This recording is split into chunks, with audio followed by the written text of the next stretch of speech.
الاتحاد الدولي للتاريخ والإحصاء أعلن أفضل 3 حراس في العالم، وربما الترتيب فيه خروج على القاعدة. كان دايما أفضل حارس دايما في هاتي الدور. احسن مدرب في هاتي الدور عندك انت باهي كابتن. اي ما هذاك هو لا عنده تاريخ زاد هو مسيرته محمد مسيرته احكي لك على مسيرته. انا فتح رباطي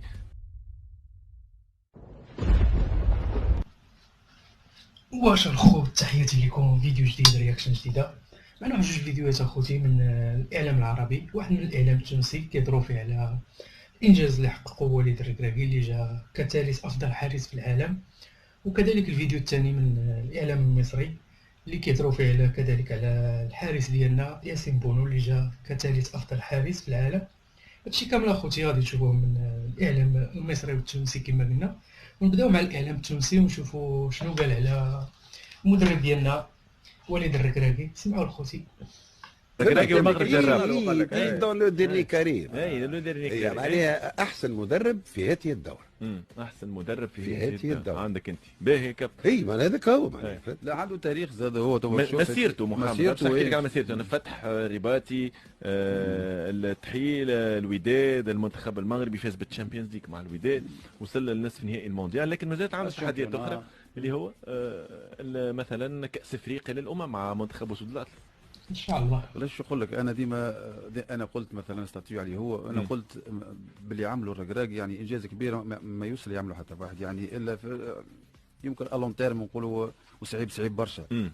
لانه قلت انا قلت الركراكي دفن كل انجاز عربي كان يتغنى به اي حد ولا افريقي، لانه السيد عمل حاجه ما شفناهاش، احنا ما كناش من دومي فينال، حاجه يعني ما فاقت التوقعات الكل بالضبط.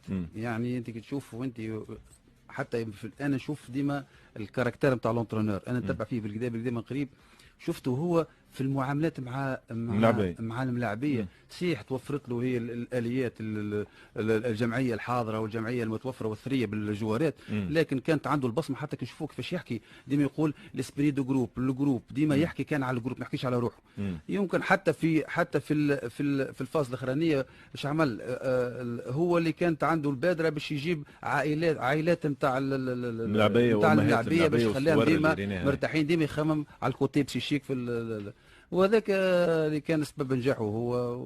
وان شاء الله نقولوا احنا ان شاء الله نهار يجي تونسي يعمل انجاز كيما وليد الركراكي. علاش لا نحلموا شويه كابتن، ولو انه في القريب العاجل صعيبه شويه، لكن نحلموا. علاش لا؟ الحلم مشروع.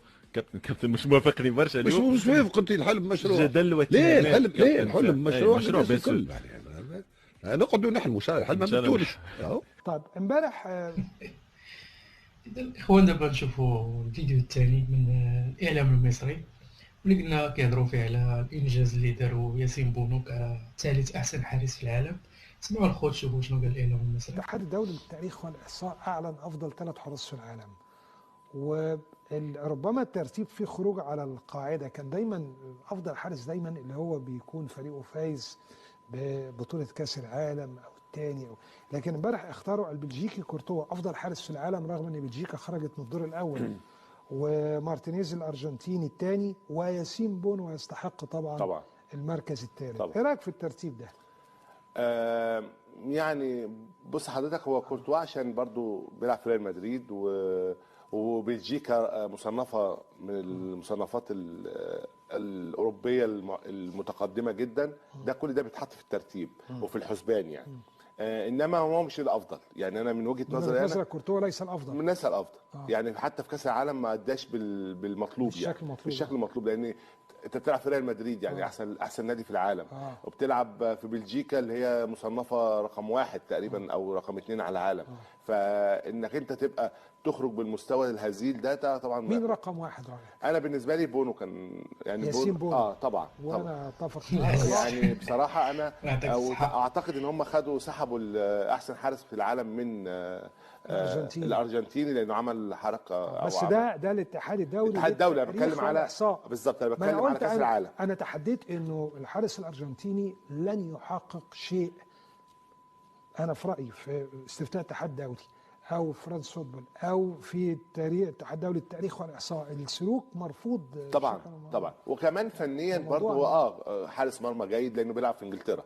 انما لو ما بيلعبش في انجلترا هتلاقيه لعيب حارس. لان انا كايهاب جلال يعني ما بحبش الحراس المرمى بتوع امريكا اللاتينيه.